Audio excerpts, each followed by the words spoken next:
Naging maayos at mapayapa ang huling araw ng 2025 bar examinations sa lungsod ng Cebu sa pangunguna ng Cebu City Police Office sa pagpapatupad ng seguridad at kaayusan. Yan ang balitang hatid ni Patrolwoman Flora May Azares. Kumpay na nipatupad ng Cebu City Police Office ang mga hakbang sa seguridad at crowd control sa paligid ng University of San Jose Recoletos Basak Campus sa Cebu City nitong Setyembre 14 ng taong kasalukuyan, kasabay ng huling araw ng 2025 bar examinations. Pinangunahan ng CCPO ang deployment ng halos 200 uniform personnel sa testing center na itinalaga sa Korte Suprema bilang isa sa 14 na local testing sites sa bansa.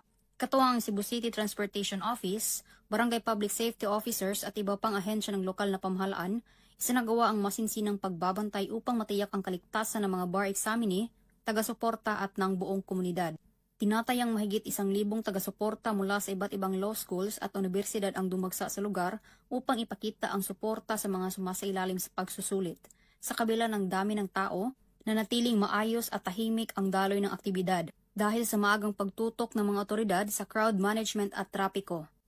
Ipinapatupad din ang liquor ban sa loob ng 100-meter radius mula sa USJR Basak Campus mula alas 9 ng gabi bago ang exam day hanggang alas 10 ng gabi matapos ang pagsusulit, alinsunod sa patakaran ng lungsod.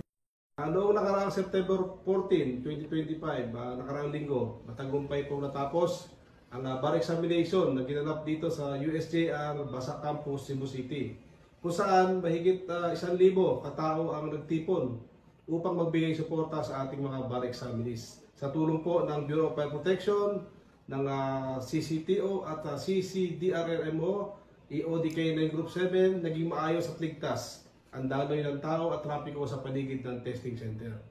Mahigpit din namin ipinatupad ang mga umiiral ng ordinansa sa lungsod, kabilang na ang liquor ban at noise regulation upang matiyak ang katahimikan at kaayusan habang sinasagawa ang pagsusulit.